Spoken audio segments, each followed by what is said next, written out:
Oh shit. Hi. Hey. It's not recording, huh? Why? I don't know why. If I knew why, I would fix the problem. Welcome to Conspiracies Unlocked. Welcome to the shit show. Hold on, I have to recalibrate my... Hi, this is Jenna. And this is Heather. And this is Conspiracies Unlocked. We are going to get right into it. We are doing Quiet on the Set, part 2. And we are going to go over some new pervy McPerverton. I'm making up words as I go. What? So this part gets into another man that is not Dan Schneider. His name is Jason Handy. And in one instance that I saw, he was a writer, but most of the time... Jason Handy. It already sounds kind of suspect. Yeah, for real. So he was a production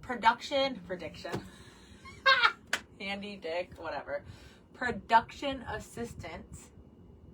Okay. For a lot of different shows, pretty much. Oh, Just okay. a bunch of different shows on Nickelodeon.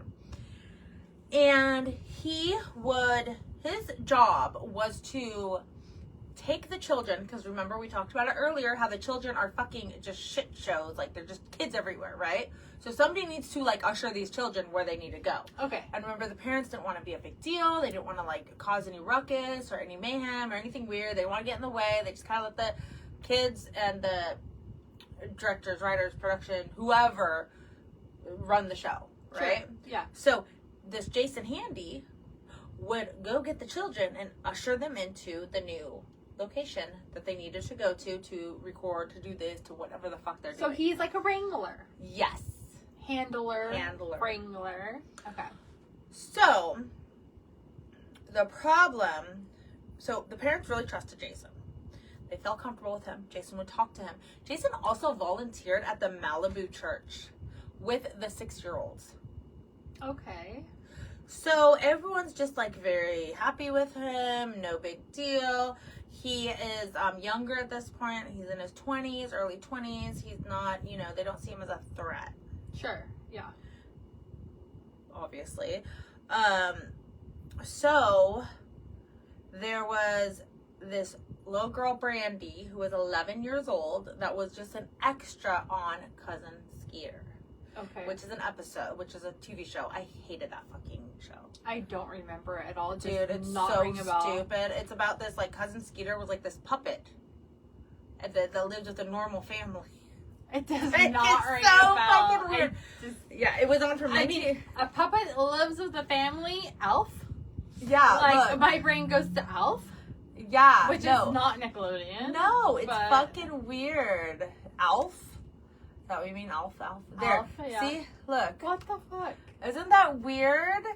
So That's already creepy. Yeah. So Jason Handy was... Why? I don't know. It was a weird show. I never liked it. Anyways, so this little girl, Brandy, was an extra. On the documentary, her mom, MJ, was the one that was on the documentary speaking on behalf of Brandy, because I don't think Brandy was even on the documentary. Mm-hmm. I was like, oh my God, I bet she's dead. Like, I was like literally concerned, but she wasn't, as far as I know.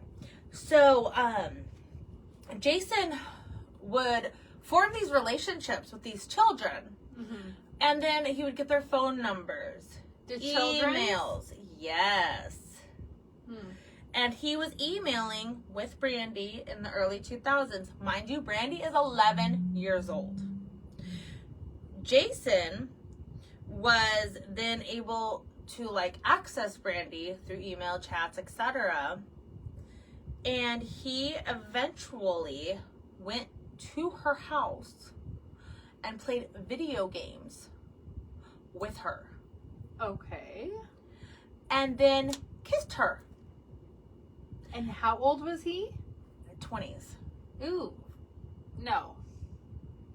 She's 11, number one. Nobody needs to be kissing an 11-year-old. Not even another 11-year-old. I was going to say, unless it's another 11-year-old, but no, you're not supposed to. Nobody needs to kiss anybody kissing. at 11. But if he was like 12, then it would be like, okay, well, they're just little kids, whatever. But he's in his 20s? Absolutely not. No. Yeah. So that happened. No. And he had told mom, or not told mom, told Brandy, don't say anything to mom, because I can help you get into bigger gigs. I can help you in the industry. I can help you. Don't da da da. And she's 11. She doesn't even have the mental capacity to like really understand how bad that is. She probably just thinks she's being like adult. Yeah, I mean, oh my god, an older man or an older boy likes me. That must be special. That's usually how, like... Yeah, I must be special. Yeah. He wants to play video games. He wants to hang out. We're friends. You have to think he probably, like, groomed her, like, where he was emailing her and talking to her and playing video games often to get to the point where he felt comfortable enough to feel like if I kissed her, she's not going to tell. Like, he got her... He had been around her, alone with her enough that, pretty much. So, the following year, Brandy's now 12. Jason emailed or sent through IM, whatever, through technology, a picture of him naked, masturbating. To her? Saying, I'm thinking of you. I just want to let you know I'm thinking of you. Wait, to her? Yes. To her. Oh, to the little 12-year-old. God, well, that escalated a lot.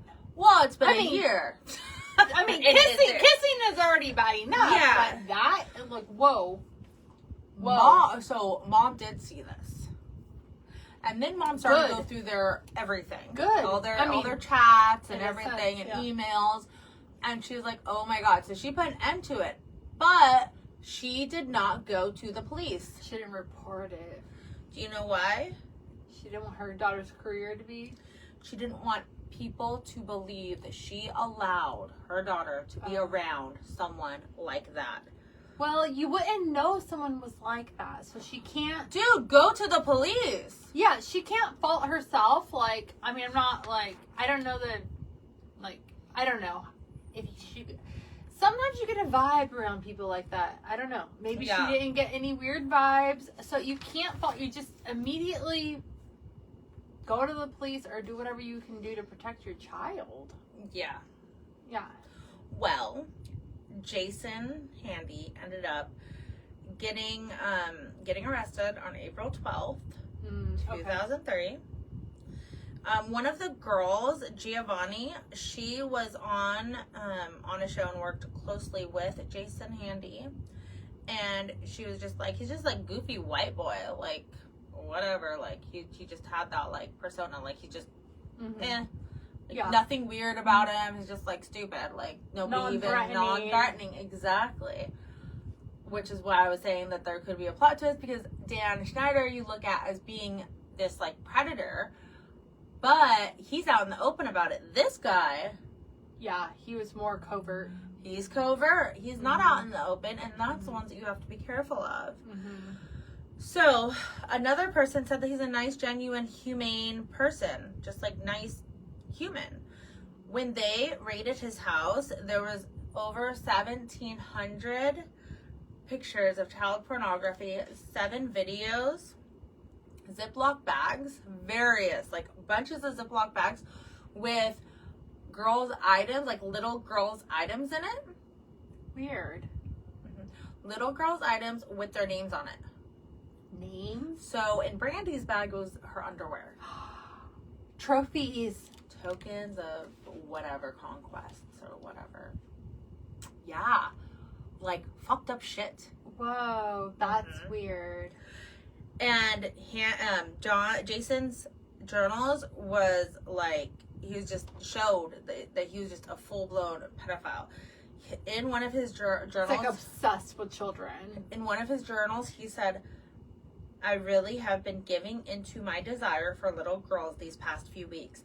I even struggle on a day-to-day basis on how I can find a victim to rape if I have to. Rape? He actually raped them? He's saying that he wants to. He's going to find a victim. If he has to rape one, he will. I mean, kissing is bad enough, being inappropriate in any manner, and taking their items as like some kind of trophy or something is creepy. Raping? Yeah. That's like a whole another level of like, I don't know, psychosis? I don't know what that is. Yeah. Yeah. So Brandy testified, as well as another 9-year-old. Hi. Same thing happened.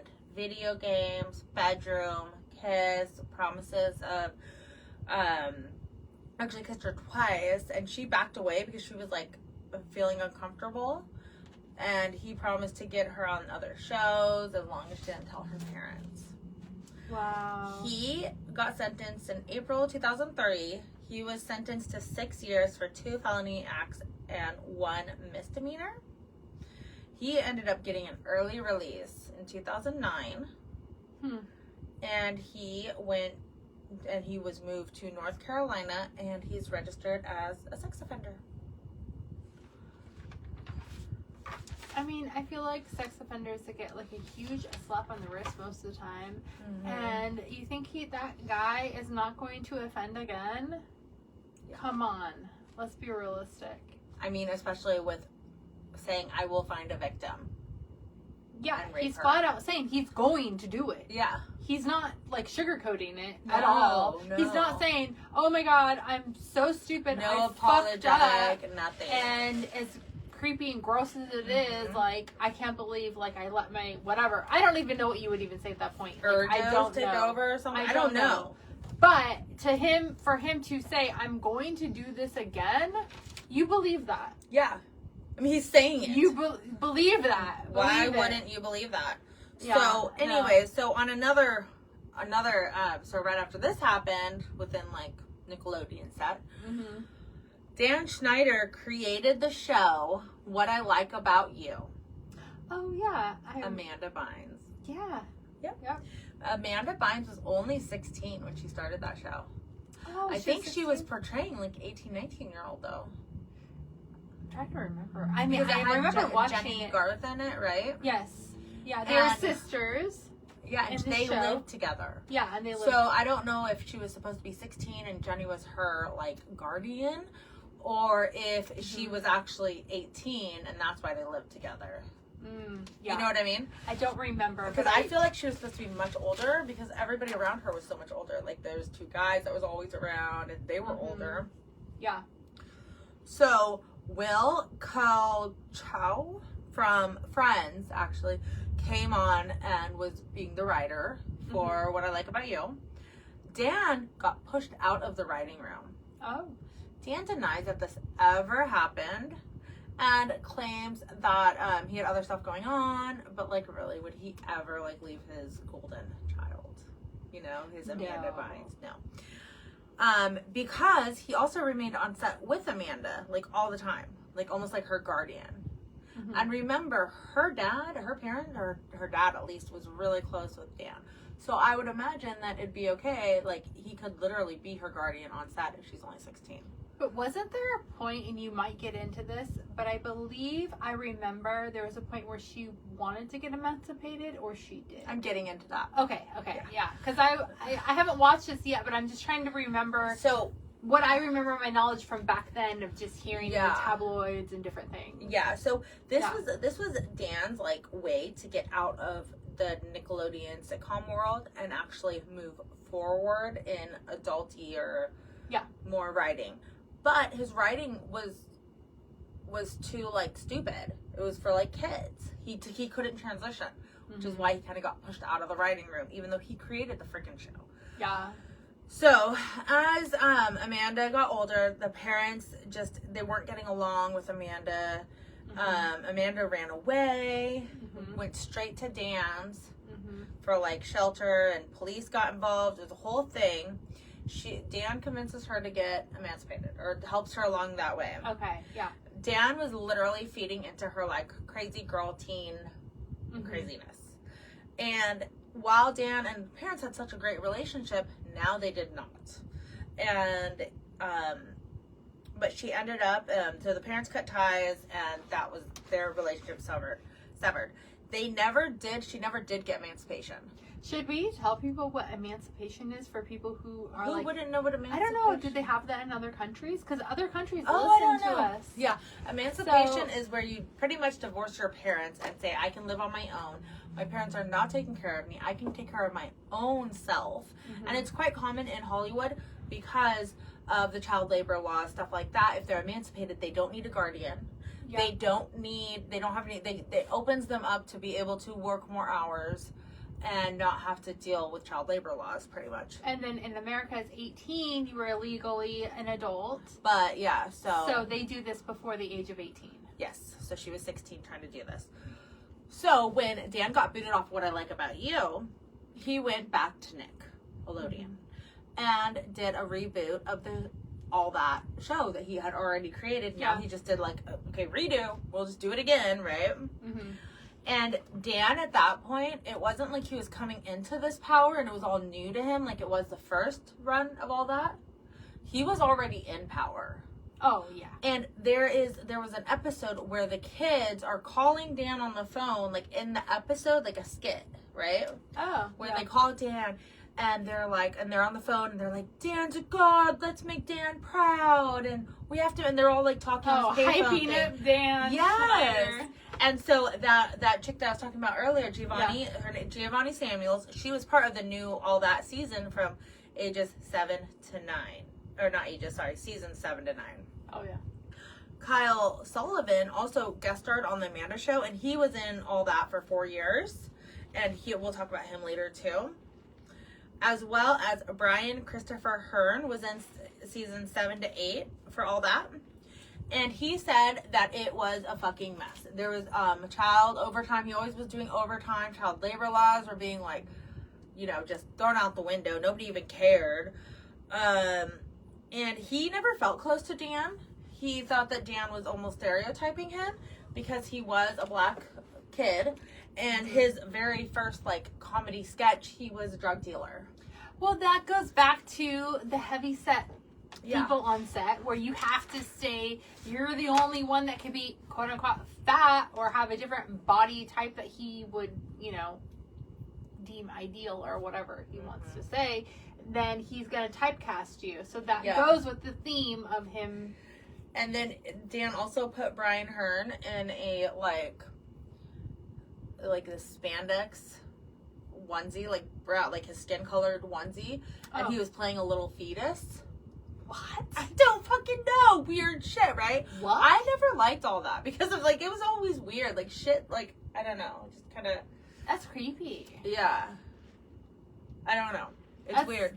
I kind of want to see it just to see what the hell that even, what's the joke in that? Yeah. I don't know if it was a racially driven thing. I don't know how or why, or maybe I'm too stupid to realize no, what it's supposed to be. No. I don't know. I don't know. I'd have to see it, but it's just really strange. Yeah. So, he ended up, so he goes on to talk about Fear Factor, okay, so the TV show Fear Factor? It was, okay, so yes and no. So I guess, and I never saw this because this must have been past my time, and I don't know when Fear Factor came out, but I think this was before Fear Factor. Oh. But they would take 3 of the All That kids and they would throw a dice or something, and then that person would have to do something that was gross, almost Fear Factor type thing. One time there was worms, like a dare. Over. Yeah. Oh, okay, yeah. Okay. Okay. But it was they were on air dares. They couldn't say no to them, and one it was it was unscripted then. It sounds like. One, they semi-unscripted. Yeah, they put peanut butter all over somebody while dogs were licking them everywhere. So it was some weird, that's awkward fantasy. Bestiality. Yeah, weird shit. There's what else? I'm trying to think now because that's the only one I wrote down. But there's worms were all over you. One time they had to eat scorpions or something. Yeah, that's very Fear Factor. Yeah, but it was before Fear Factor happened, or maybe around the same time. But it was the kids' Fear Factor, and these kids were actually scared. Yeah. And the parents were oh, it's cool, everything's fine, because the kids had to act normal because they didn't want to get fired. Because a lot of these kids are breadwinners for their parents. Sure. Or they just wanted to move up in stardom. Mm-hmm. They didn't want to get fired, so they wanted to be on the good side of the producers and the executives, and yeah. So now Dan is 15, 20 years into this whole 20 years into Hollywood, 15 years into being director, writer, being king of fucking Nickelodeon. Hold on a second. What? I know we have a lot to get through, but Just think about that. 15, 20 years into it, Yeah. how many children did he already traumatize? I know. Not only the ones that are working for him, but also the adults working for him, and the ones watching the show that get the weird jokes. Yeah, I'm an adult and I don't get the weird jokes. I'm just saying, like, you know what I mean? Like, it's... Yeah. He did a lot of damage. Yeah, I think so too. Dan, so at this point, Dan, like I said, he's been creating shows and writing shows for now 15 years. He has been the Nickelodeon legend, best person ever for the past 15 years. He always wanted more hours and the kids to do better, do more. He wasn't fun to work with anymore. He wasn't this fun, happy-go-lucky situation. He wanted the Nielsen ratings to be zoomed up. And Nielsen ratings is how many people are watching your show at any given time or something like that. How many viewers are going in. They don't really do that anymore, I don't think, because now it's all streaming, but I don't know. So Dan was an egomaniac. He just wanted to keep feeding his ego. And he would start playing games with other writers to get, like, who he didn't like to quit.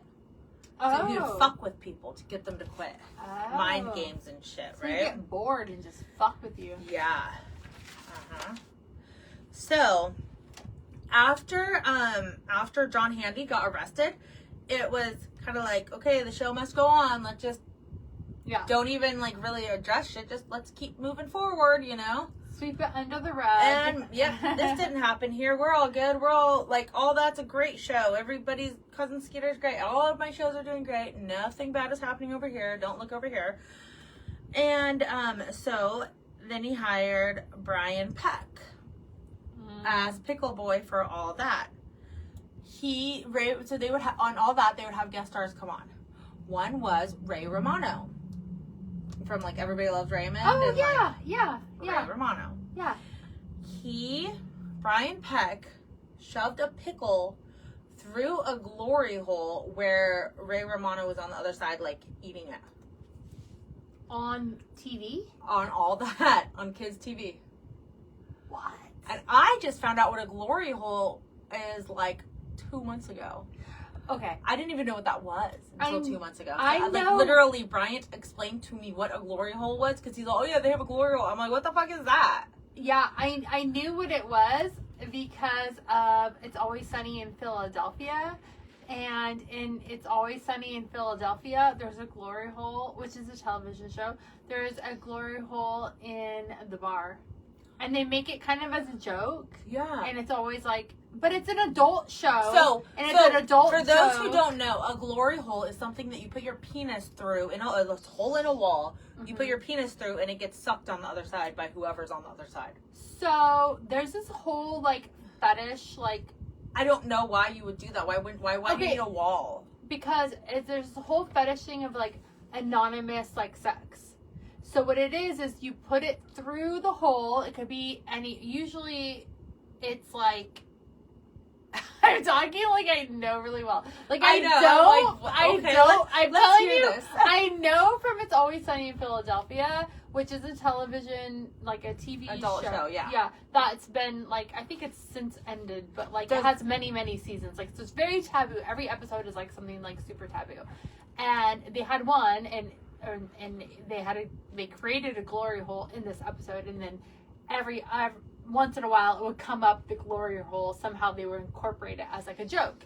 And basically it's like a way to have anonymous sex, consensual, adult is the idea. Adult, like 100% adult, consensual, like you do it, like either you're the one putting it through or you're the one on the other end and you do whatever to it, you know, but it's adult. The keyword is adult, and the other keyword is consensual. Yeah. It's like a fetish, just to be anonymous, because they want the pleasure, but it's like they don't know who's on either side. So they would use Brian Peck as Pickle Boy to do all these sexual innuendos. That is Pickle Boy. Yeah.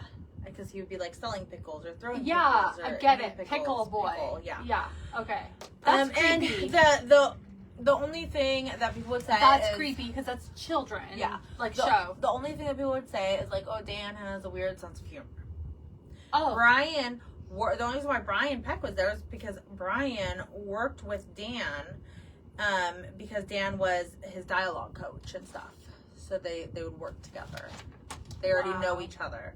Okay. Brian Peck went on to be on Good Burger with Keenan and Kel. Oh, yeah. Yeah. The parents just fucking loved him. Parents loved Brian Peck. He was like this oversized big kid, right?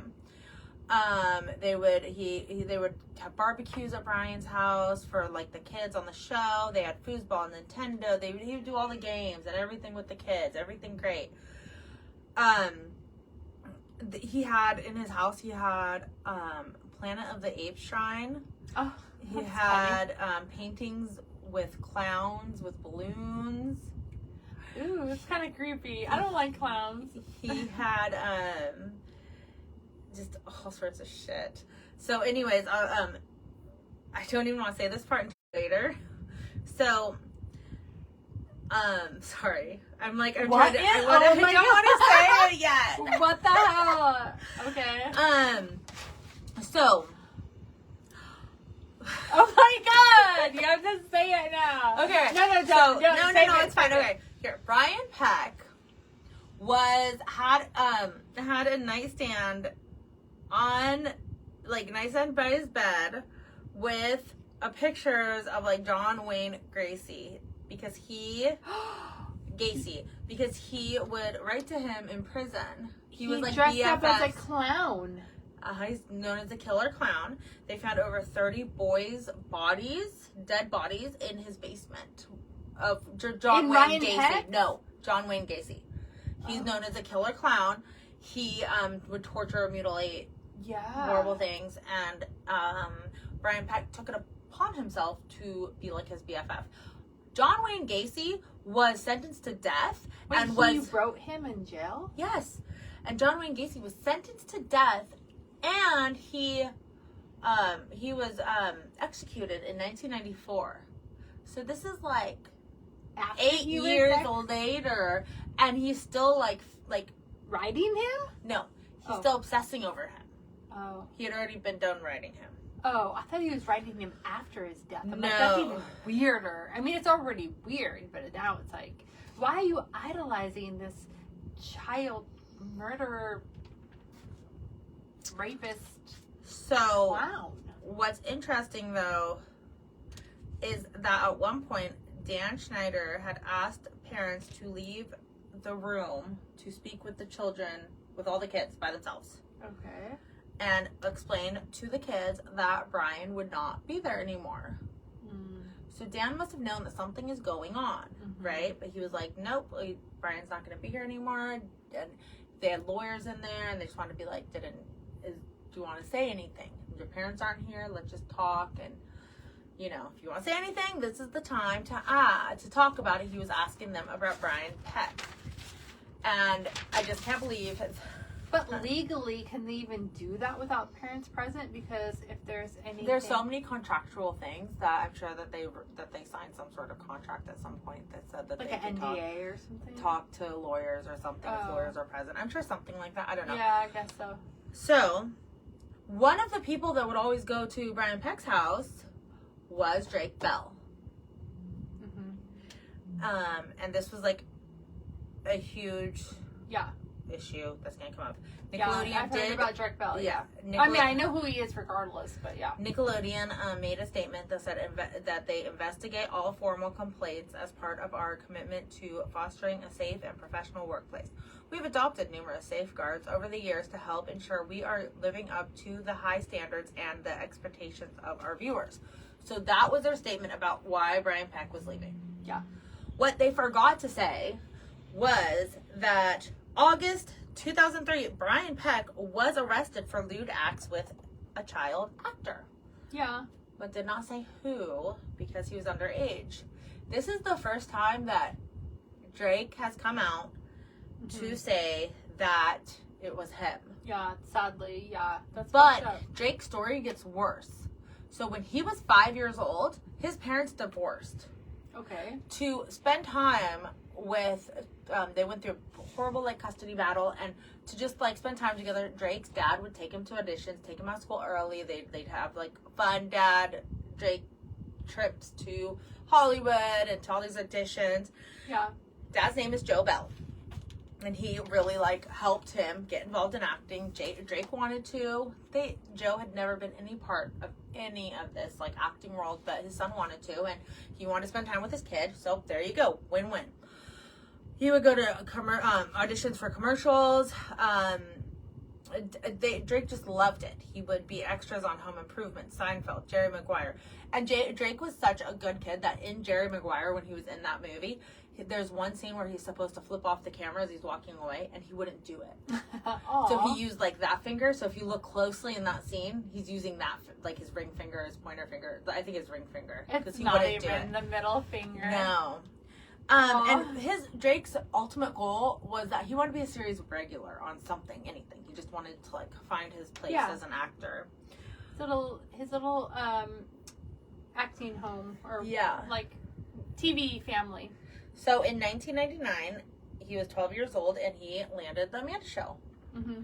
And so I guess that he was a season regular on that show. I had no idea he was even on that show until last night. So the first season, everything, all good, all happy, everything great. Then in 2000, Nickelodeon had moved from Paramount to Sunset. And this is when Brian Peck came on board on the second season. Mm. And his whole house was filled with, like, Hollywood history. He had, like, weird obsessions. Like, he had weird, like, not only just with John Wayne Gacy, but, like, Hollywood history, just weird stuff, right? Planet of the Apes. Like, why are you have a shrine to Planet of the Apes? Fucking weird shit, right?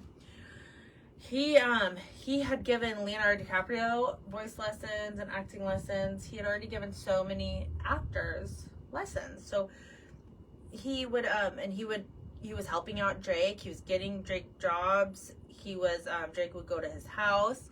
His dad, Drake's dad, Joe, always felt like something was off and wanted to keep his distance. He was like, he wouldn't take his eyes off Drake when Brian Peck was around. He's all, something is wrong. He had a vibe. There was a vibe. Yeah. Yes. So he was like, nope, I'm here with you. Never, ever, nope. So Brian Peck was around him so much. And he would Brian Peck would put his arm around Drake or help him get dressed, or, like, put his arm around his waist, like, weird. Help him get dressed? How old was he? He's fucking 12. That's weird. Dad was not okay. And Dad went to production and was like, this shit's not right. Yeah. I mean, I don't even help my own kids. I mean, they're over 12, but when they were 12, I did not help them get dressed. I don't help my 5 or 7-year-old get dressed. I mean, I will. You help them pick out clothes if needed. I don't even do that. But, I mean, I can see that, like, oh, here, this matches here. No, Cody's a better dresser than I am. Have you seen his outfits? He's sharp. Get them dressed. At best, I will tighten their little buttons on the side of their pants because they're brand new jeans and they need to be tightened to fit them. That's at best I do, you know? Like, this is ridiculous. That's weird. So, production's response, well, Brian Peck is gay. He's very touchy and handsy, and you're homophobic. Oh, okay. Yeah, that's what it is. And it's okay to be handsy if you're gay. Okay. Totally gaslit. Because if you're straight and you're handsy, then you're a pedophile. But if you're gay and you're handsy, then it's okay, you're just gay. Yeah, it's like, fine. That's fucked up. Yeah. No. So, as time went on and Brian and Drake were getting, like, closer because they're always together, Brian started to tell Drake that his dad should not be his manager. That it's just a bad idea. So, yeah, because that's a safe person. He's trying to sever the ties so he has more control. Yeah, exactly. He's putting a wedge between them. Yeah. And Brian would go to Drake's concerts because, remember, Drake was like music or whatever, I guess. I don't know. And so Brian would follow him to whatever concert he was in. So if it was a local concert, Dan Schneider would go and, you know, support him and everything, but wouldn't drive to fucking San Diego from Hollywood. Yeah. But Brian would.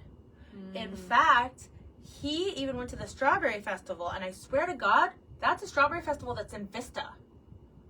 I've heard of a Strawberry Festival. Yes, it's in Vista every year in June, and I swear to God, this is where Drake must have performed, and Brian Peck showed up there with his friends to see Drake's show all the way from fucking Hollywood. Yeah, and why would you follow a kid that far? Yeah. Like, that's... It's fucking weird, right? Yeah, it is weird. So, unless he was getting some kind of cut from the performance somehow, and he wanted to make sure it went well. Yeah, like he's the manager, he's the production, he's something like that. Then I could see. But if he's just going to go, yeah, it's like, why are you latching onto this kid? Like, you're creepy. So, 2001, Drake's birthday. He wants to do a birthday party. Okay. Brian's like, do it at my house. And of course, Dad was like, fuck no. And Brian and Drake were like, well, all of my friends are in Hollywood. Brian's house is in Hollywood. It'll just be easier for everybody if it is at Brian's house, where we already have barbecues and stuff, right? I can see the logic if the guy's not creepy. Yeah. Well, all of Brian's friends gave Drake super inappropriate cards. Like, super inappropriate. Like, they didn't go into detail what they were, but I could imagine, like, you know, the dirty cards that I'd, like, give to you, but I'm not going to give to fucking Isla. Yeah. You know what I mean? Like... Yeah. Right? Okay. Yeah. So, I'm going to get the fireman on the outside, like, hey, baby. Can grab my hose, you know, or can I grab your hose, whatever, yeah. So Dad made it like, so Joe Bell made it super hard for Drake to be around Brian. Of course I say fireman. I know. It's the easiest. You have the hose. Spray me with your hose, fireman. But we're adults. We're adults. That's okay. Yeah. That's okay. So the dad just made it super hard for Brian and Drake to be around each other. He was just trying everything he can to keep them away. His intuition, his gut instinct was spot on. When that started to happen, Brian Peck was like, hey, yo, your dad is stealing your money. You should probably look into this. Ooh. So Drake was like, oh my God, this is bad. And then he also said, and by the way, with your dad being around, you won't go far in the industry. So you better get rid of him. Was his dad stealing his money, or was it a lie? Lie. Drake didn't know what to do. So Drake cut out Dad and just stayed with Mom. Problem, Mom goes to work and can't get Drake to auditions, shows, da-da. So what does Mom do? Oh, why don't you just go stay at Brian Peck's house? Okay. Lots of problems there. But let's just add this. That Dad did not want to let go of Drake, did not want to let him go, and told Mom, but everyone was so against his dad, that he's like, okay, Drake, if this is what you want, that's fine. So he gave Mom all of the management, all the paperwork, document, whatever he needed, right? Passwords, whatever. And said, whatever you do, do not take your eye off of Brian Peck and our child. Don't do it. Yeah. There's something wrong there. Don't fucking do it. Mm-hmm. And what does she turn around and do? Here, have my child on a silver platter. What are you doing? So, Drake had said that it felt like, the dad, Joe, was like, it feels like we're fighting over custody again over Drake. He's 5 years old. But now he's 15, 16 years old. There's not really fighting. He's doing his own thing. What am I going to do? The thing is, at that age, they're going to choose whatever they want, whatever path they want, and it's going to be really hard to convince them otherwise. So at this point, Brian Peck is in every little aspect of Drake's life. Taking him to auditions, taking him to shows, picking him up from his house, dropping him off at his house, having him stay over at his house, just everything. Yeah. And then something changed one night when Drake was sleeping on Brian's couch, as he always did. Yeah. But he woke up to Brian sexually assaulting him. On his couch? Yes. While he was asleep? Yes. Drake was 15 years old and was in fucking shock. Yeah. Didn't know what to do. Probably petrified. He didn't know how to get out of the situation. He was confused. He didn't tell anyone. Of course, Brian apologized and was like, I'm so sorry. It'll never happen again. And he always ended up back at Brian's. And every time it got worse and worse and worse. And Drake felt like he was so trapped with no way out. And the abuse was so brutal. It was like so extensive that Drake said that he could not elaborate on camera. Aw. And he said that just think of the worst thing you can do to someone for sexual assault, and that is it. Not a one-time thing or an oops, but like consistently. Yeah. And he's like, I don't know how I survived.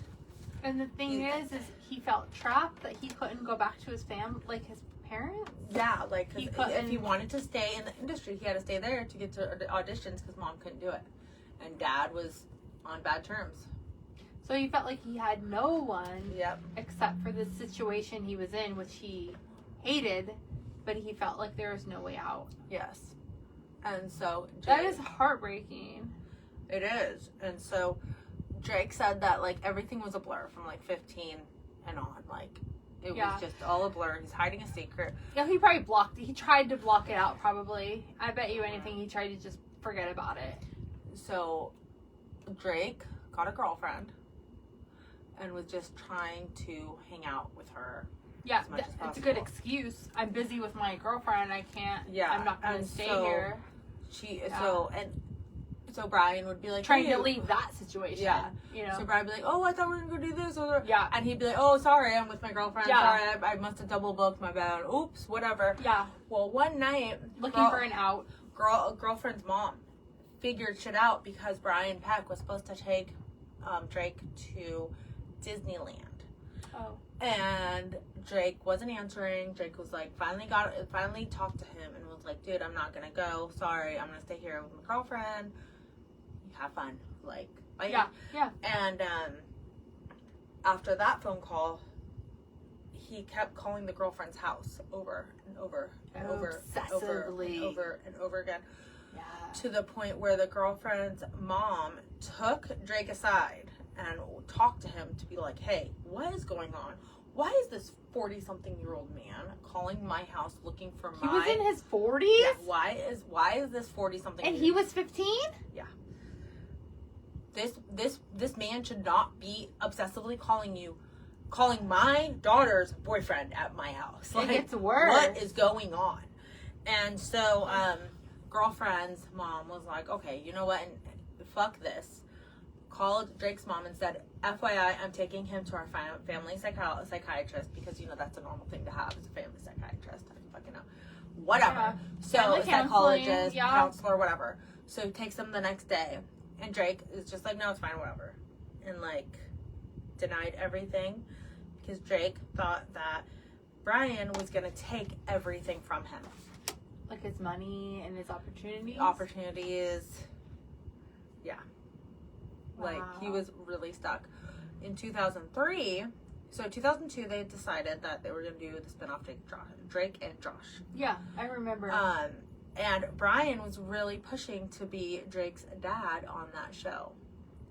That's even weirder. And this is when Drake fucking lost his shit, broke down, told mom everything. Yeah, because that's fucking Mom creepy. instantly called Now you want to pretend to be my dad? Ew. Yeah, mom instantly called the cops. Good for mom. Yeah.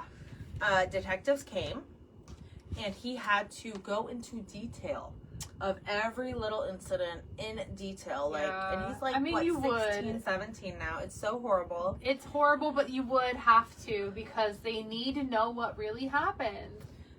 Yeah. It's fucked up as it is. They have to know so they know what they're dealing with. So, they had Drake call Brian on like a tape recorded line. Oh, like a sting operation. Yeah. And Drake asked Brian, why did this happen to me? Like, why would you do this to me? Like, what the fuck? And Brian went to the full-on confession.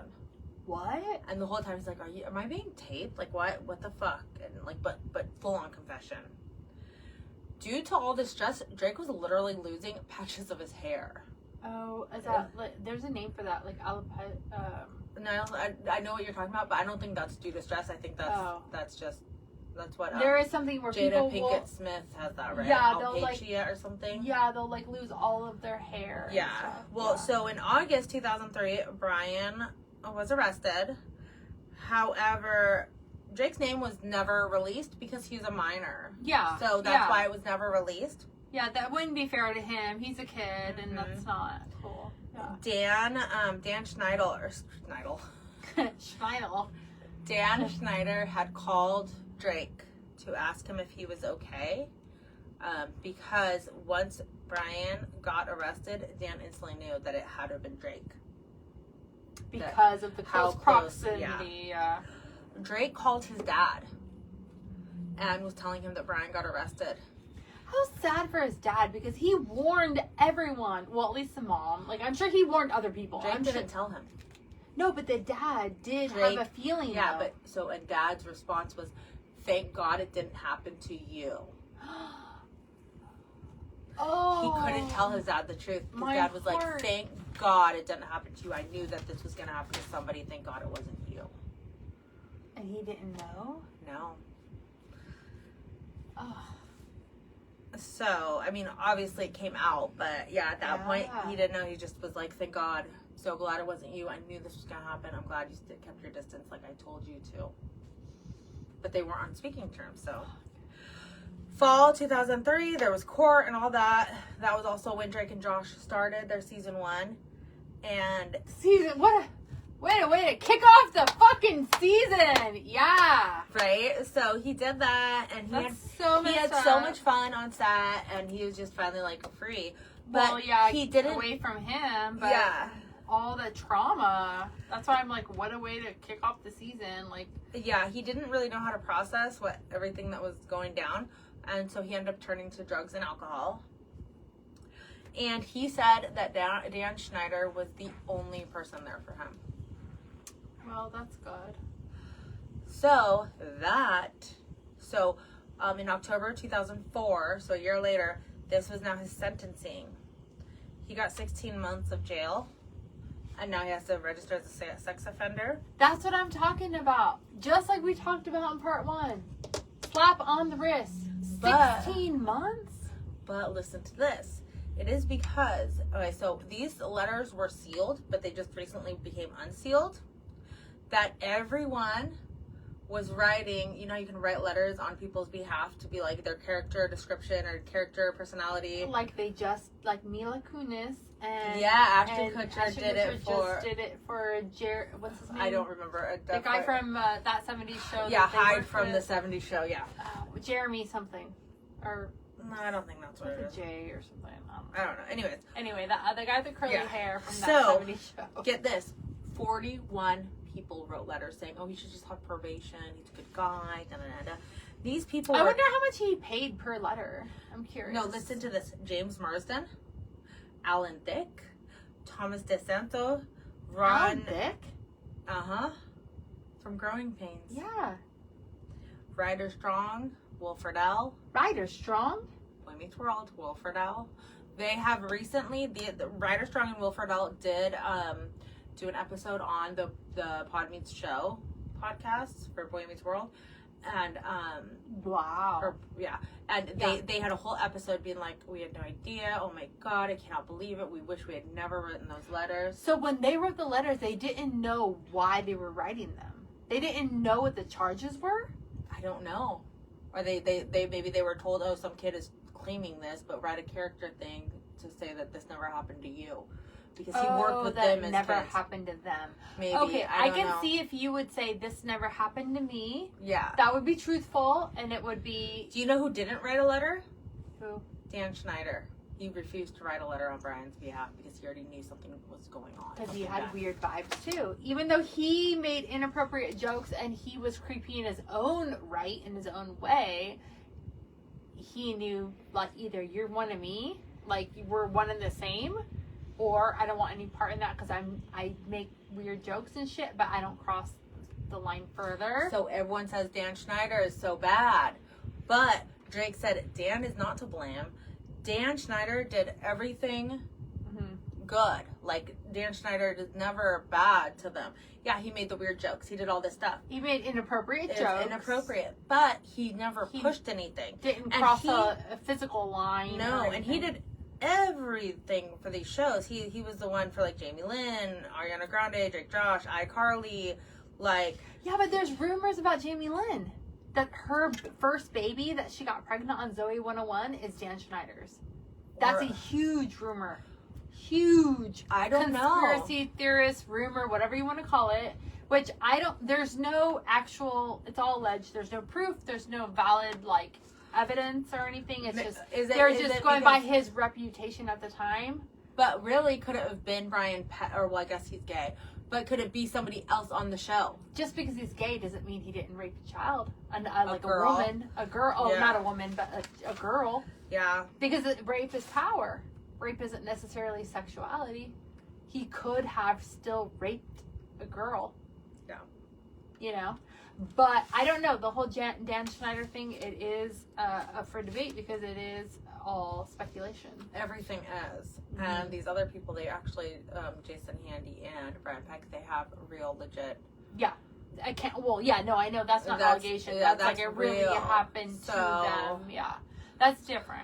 That's different. Then the Jamie Lynn Spears thing is, and just Amanda Bynes. Like I said before in part 1, Amanda Bynes is speculation, allegations. Nobody knows for sure. I mean, We don't know. and maybe she did have an abortion. Maybe she did have this. Maybe She did did do say this. that she had an abortion when she was But 13. maybe it wasn't him. Maybe there's another predator that we don't know about that'll come out later, because this is only up to episode 3. Oh, wow. Yeah. So there's still 4. I stopped at 4, like 10 minutes into 4. So, and 5 will be on next week. Like, who knows how long this is going to go on for. And also, Amanda Bynes has never made a public statement about it, nor Jamie Lynn Spears that I know of. They might be soon. So, Yeah. you know, I mean, we are just speculating and it's just allegations. Crazy, huh? Mm-hmm.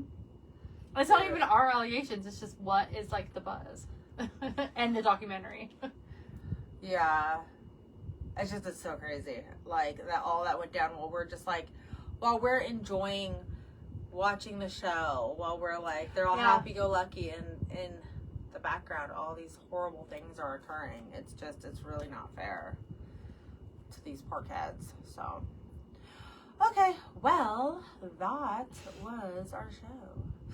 So, on that note, stay tuned for part 3, 4, 5, 6, 7, 8, and all the other however parts. long Yeah. it continues. So, thank you guys so much for listening, and we will see you guys next week. And don't forget to to share, like, and subscribe. And please follow us on TikTok and on Instagram, YouTube, Conspiracies Unlocked. and email us conspiraciesunlocked@gmail.com. Bye.